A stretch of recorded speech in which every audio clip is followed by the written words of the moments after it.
So we are now still in chapter 12 of Shabbat, Mishna Dalet and Hey. They're still talking about writing, different types of writing. So the Mishnah says you use any type of ink is forbidden. Even writing on one's flesh, on one's body, is also considered writing because it's durable, it remains.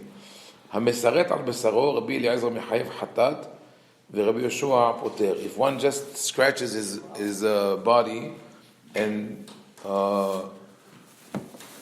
makes scars, then is liable on Shabbat according to one rabbi. Another rabbi says no, it's not called writing; it's just marks, and the halacha is like him. That is interesting, as a side comment regarding tattoos, because the Torah says you're not allowed to have tattoos, but it says ketovet ka'aka, not just a ka'aka, like ka'aka literally is tattoo. Ketovet is writing. So the discussion in the Gemara is that only if you wrote something, if one did writing, then he's liable, but images or other things are not considered writing. So that's just an interesting concept to have about, how people perceive tattoos. That in some places they have had this notion that they don't bury people with tattoos within the cemetery. And it was a great concern to some people. I got questions about that.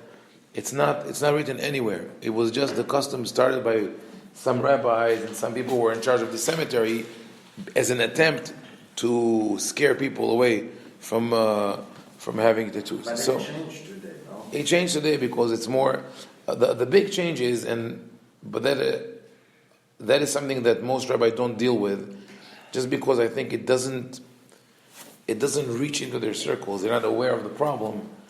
The original context of the halacha of not having a tattoo in the Torah is with idolatry. And it had to be related to idolatry, to pagan rituals, because it doesn't make sense. The Torah otherwise would forbid it. It's not mutilation, it's not anything like that. The Torah says in the same context, don't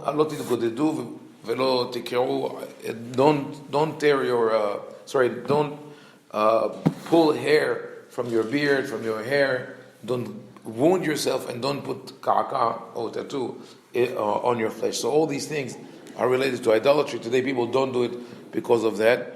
And even though there are treatments to remove tattoos, it's very pricey, it's very painful. It's exactly double the amount to put a tattoo. To remove it is double the amount. I think even more. In some cases, people have, and in some cases, people have gang-related tattoos, and they have to go through a very painful process to remove them. I know of someone, I didn't know him personally, but someone told me that his friend who became a Hasid after living a certain life, he had his whole body covered. And this is the funniest thing would be when that guy would go to the mikveh. To go to the ritual bath before Shabbat, and you see the Hasid walks in with a long coat and peot and everything, and then when he takes it off, the whole body is tattooed. It's like, that would look strange. Anyway, there's a different issue. But they say that the Mishna says that just creating a mark on your body is not called writing. Then the next Mishnah speaks about, we mentioned yesterday, katav b'mashki memei perot, using either an ink that is not durable or visible, or writing on a material that's not durable is not a problem. Also, it has to be written in the way most people write. So, if someone held the pen in his mouth or between his toes, some people do it because they can't write otherwise. But if one has a control of his hands and he used another method to write, is not called writing. Then the question goes back to the Mishnah that we read yesterday. It says ben bimino, ben bismolo, whether you wrote in your right hand or your left hand. So the Gemara comes to the conclusion that it means if you control your right hand and if you're a righty and you wrote with your right hand, if you're a lefty and you wrote with your left hand.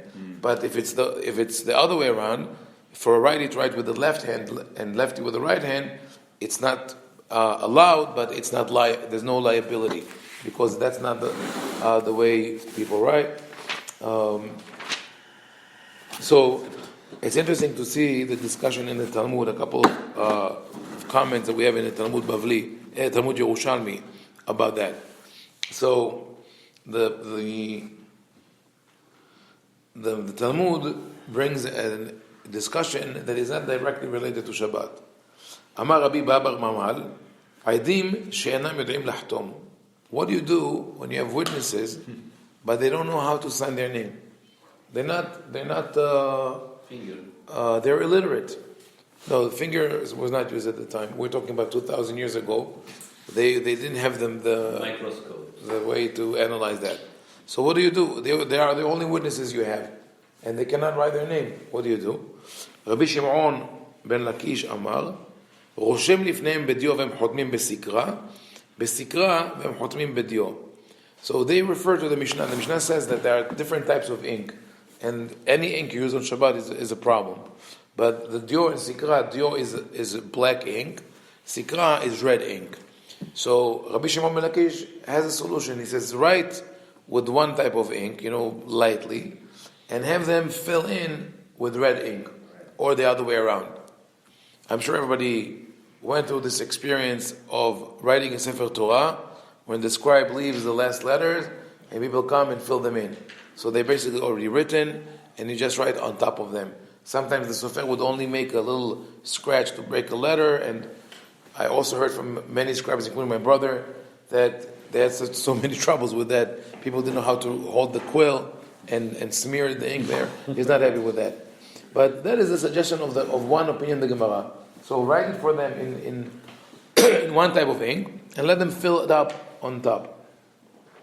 Now, he was refuted by his colleague, Rabbi Yohanan. But the way he raises the challenge is interesting. He says this, Amar le Rabbi Yohanan, מפני שאנו עסוקים בהלכות שבת, אנו מתירים אשת איש. He says, just because we're studying the laws of Shabbat, and we decide to be strict regarding the laws of Shabbat, we're going to allow a married woman to get married to another man without a divorce? Wow. What is he saying here? He says this, Rabbi Shimon ben Lakish followed the logic of the halachot of Shabbat, where any way you write is forbidden as long as it's durable. So if you retrace something that was written before, Rabbi Shimon ben Lakish says it's forbidden. So it says if it's forbidden, it means that it's considered writing. If it's considered writing, I could use it for testimony. Rabbi Yohanan says no. You have to differentiate between the laws of Shabbat and marital laws. On Shabbat, we decide, it says, Anuma asukim bilchot Shabbat. And the asukin is like, not because right now we're dealing with it. It says, he insinuates that on Shabbat, we add layers of protection. We spoke about it yesterday, about the importance of writing in our life. We communicate, we write, we create through writings. And the rabbis wanted to limit that on Shabbat to allow us to be more creative without writing, more in our mind. But he says this is not writing. When we tell people not to do it, but obviously it's not writing. If you just retrace something that was written before, it's not writing.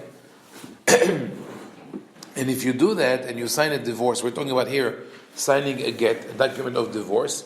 If you allow the witnesses to sign that, then basically you're giving the woman a get which is not valid, and she's still a married woman, and she's going to get married based on that. Big problem. Ela מביא נייר חלק ומקרע לפניהם ואין חותמין. So they had a different solution. It says put another piece of paper, like a stencil, basically, on top of the document, and make and cut it in the way that is like their signature, and let them fill it in. So that is just an interesting discussion. How from that writing, that later on, many centuries later, that became a basis for a completely different discussion. And it's interesting how halacha evolves. In the 1600s, Rabbi Levi ben Haviv Do you remember the name? We spoke about him when we spoke of the history of Rabbi Yosef Karo and the dispute between the rabbis of Yerushalayim. So Rabbi Levi Haviv was the opponent of Rabbi Yosef Karo and Mari Berav regarding the Semicha, the ordination of a new rabbinical court. In any case, he has a book called Get Pashut about the laws of Gittin. And one of the questions that he brings up, because of the invention of the printing press, he wanted to ask the question, can you print a divorce, the get? Now, he's not talking about printing the document and filling it in. He's talking about printing everything. And he brings that as a proof. He says, if you could have the witnesses sign by having the blank space left for them and you fill it in with ink, it's the same thing as taking a bunch of lead mattresses. So this is like the matrix, this is how they used to print. It's called me'amahot in Hebrew. And you give it to them like a stamp. What if you give them a stamp with their name and they stamp it? It's okay. It's called writing. We're going to this. So he says it's okay. Technically, it's okay. Then his segue is to talk about mezuzot. What if you print mezuzah like that? What if you align all the letters correctly and you print the mezuzah on parchment and you see the ink? Is it okay or not? So he says technically it should be okay, because the end product is like letters that are written on the mezuzah. Now, so then, how they would say that some mezuzahs before are not kosher because they were printed, right? They would make like a little print on a regular, look like parchment paper. So they would say it's kosher. So he speaks about printing on parchment and printing with the way that the ink is felt. It's not, like today it's like Xerox, and you don't feel there's no depth to the ink. In modern times, you have Rabbi Ovadia of Lakewood who discussed this issue, and he discussed everything from Sefer Torah to mezuzot to tefillin. So there are interesting aspects there. There's the Gemara says that when you write the Sefer Torah, you don't have to write it in order. Like, you don't have to begin from the beginning to end. You could write it from the end to the beginning. It doesn't matter.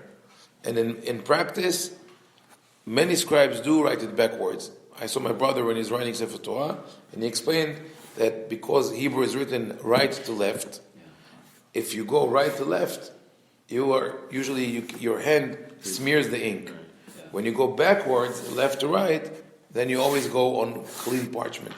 That's what they do with Sefer Torah. With the mezuzah and tefillin, there's a problem.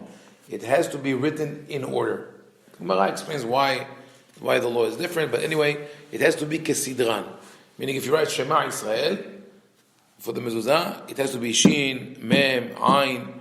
If you wrote Israel and then you wrote Shema, it's pasul. For that reason, we're now going to do the laws of Torah. The law is that the name of Hashem cannot be erased. If you wrote the Hashem names, whether it's Havaya or Adonai or Elohim, any one of those names cannot be erased. That's based on the pasuk Lo ta'asun ken LaHashem Elohechem. The Torah says that when you come to Eretz Israel, you have to eradicate all the altars and all the holy objects of the pagans, and then it says Lo ta'asun ken LaHashem Elohechem. You cannot do similarly with God. So the rabbi said the only real relic that represents God is the name. We're a literature-based culture. So they say erasing the name of God is like destroying the Mizbeach or the Bet HaMikdash. That's why we have the Genizah, and we bring printed written material, and we bury it, and we don't desecrate it. So now, because you cannot erase Hashem's name, there's a unique problem to scribes. Why? Everybody makes mistakes, right? And with the Sefer Torah, you don't have autocorrect. Imagine you read the Sefer Torah and there's a red line, like automatically appears there saying you made a mistake. So what you have to do is you have to review. You finish one scroll of parchment, one column, and you go and review it. And if there's a mistake, you fix it. But you could only do it with Sefer Torah, because then you could erase. Not with Hashem's name. Right, you cannot erase Hashem's name. Right. So, but what happens if you did make a mistake with Hashem's name in the Sefer Torah? You have to cut it out from the parchment, and then stick in the back another piece of parchment and write on top of it. A patch. You patch it from the back. Now, with the mezuzah, the problem is that since it has to be written in order, right? If you passed Hashem's name and you made a mistake, you cannot erase the previous stuff because it has to be beginning text. So what the Sufrim do, every time they get to Hashem's name, they stop and review everything beforehand. Okay, so this is the side halacha. Now, the Gemara. So now, but this halacha of it has to be written in order.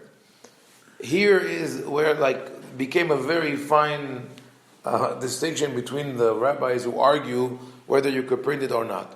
So there's one problem is technical, that it has to be on parchment and it has to be what they call ktav bolet, that the ink has to be raised above the parchment. But Rabbi Ovadia found a solution for that, the certain way of silk printing and ink and inkjet, that it's printed and you feel it's mamash like Sefer Torah. It's the same thing. The problem is with the kesidran, they have to be written in order. So some rabbis argued when you print the whole page at once, it's not in order, right? They were all printed simultaneously. So now we have to go back. It's like a philosophical question here. When you say that you have to write in order, does it mean that it has to be 1 first, 2 second, 3 third, or it only means that you cannot go 3, 2, 1? As long as you didn't go backwards, it's okay. What's the difference? The difference is if you did all at once. On one hand, you didn't write 1, 2, 3, but so it wouldn't be good according to the first opinion. But you also didn't do 3, 2, 1. You did it simultaneously. So the question is how you define the idea of kesidran, of writing it in order. Does it mean that you actively have to write like Shema, Shin, Mem, Ayin, or that you're forbidden from writing Ayin, Mem, Shin? But if you put it together, it'd be okay.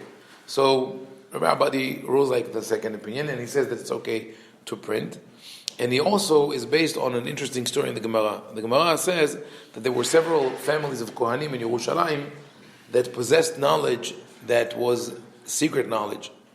One of them knew how to make the incense in such a way that according to the prescription of the Torah, and they wouldn't teach other people. It was a family secret. And the rabbis praised them for that because they had a good intention. They didn't want people to use it for their own private use, only for the temple. Another one of the Leviim, and this could be debatable, was called Ben Kamtsar. Ben Kamtsar was a master scribe. And what he was able to do, he says, he was able to write the holy name, Shem Hashem Yud Kei Vav Kei, with one stroke. He would put 4 quills between his fingers and write Hashem's name. How can you do that? There are 4 different letters. So either he was a master of some kind of Chinese, calligraphy and control of every muscle of his body, that he could move the 4 fingers separately, or that he had some form of a printing press, like a stamp, that he would do that. And that's what Rabbi Tzvi Hirsch Hayut says in the 19th century, and later on Rabbi Ovadia. So we have but even if not, even if he was able to write it, the Mishna says that he wrote it at once. Like he moves all his fingers together and he writes Hashem's name. So here's the proof that if you write it all together simultaneously, it's okay. What has become of it? Right? Now we want to know what is a practical. So Rabbi Ovadia has a website, kashrut.org, where he also answers questions of halakha. And there's a one tab that says Sefer Torah Project. If you go there and you want to buy a Sefer Torah for your synagogue that is all printed, you could do that. It's, I think, last time I checked, it's about $10,000. which is about third or even fifth of the price charged for the full scroll, for the handwritten one. Because the handwritten one takes more than a year to write. It's like full-time job. So but it goes between $25,000 to $50,000. Even a used Sefer Torah would cost about $8,000 to $10,000, and then you have to fix it. And on top of that, there are so many problems of mistakes and intention, because the scribe must maintain pure intention throughout his writing. Some even have to go to the mikveh before they write Hashem's name. My great-grandfather, Haim Ovadia, built a mikveh in his house in Iraq. So when he writes a Sefer Torah, he would go to the mikveh at home and go back to writing. So before you start writing that, be like pure. Right. Yeah, you have to be pure, you have to be focused. You can write the Sefer Torah with noises in the back and music and no, so it's a complicated process and you don't know how it was done. Meanwhile, with the Sefer Torah, when you order it, like a printed one, you could even go there and be with them and supervise it, and you have the kavanah, and you could flip the switch and basically be the one who write the Sefer Torah. But in practice, very few people, very few synagogues bought the Sefer Torah like that, because when people come to the synagogue, they want to make sure that there's no, that everybody agrees on it. So Rabbi Ovadia went with this project, with the system, to all the great rabbis in Israel and in America. And that's what I heard from him. They all agreed that it's okay. Everybody agreed. Maybe there were one or two who had questions, but after he showed them exactly how he does that, and all the literature they said no problem. So he said, could you please give me a letter of support that you agree that the process is good and that it's kosher? Adkan. We can't give you a letter. We can't give. Why? What is the problem? You know what the problem is? There are two problems. One is that of perception, that people will say, we don't think it's, even like the people will tell the rabbis, we don't think that you're right about the halakha. That's the first problem. The bigger problem is the syndicate of scribes. The scribes need their parnasa, they need their income. It's a big industry, and not only industry for the scribes, it's also an industry for the rabbis. I've heard a lot of stories of people who bought Sefer Torah through a mediator.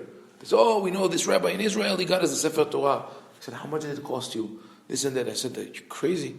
That because usually what happens is that the scribes don't have the means to directly communicate with the people in America, for example. Marketing. The marketing.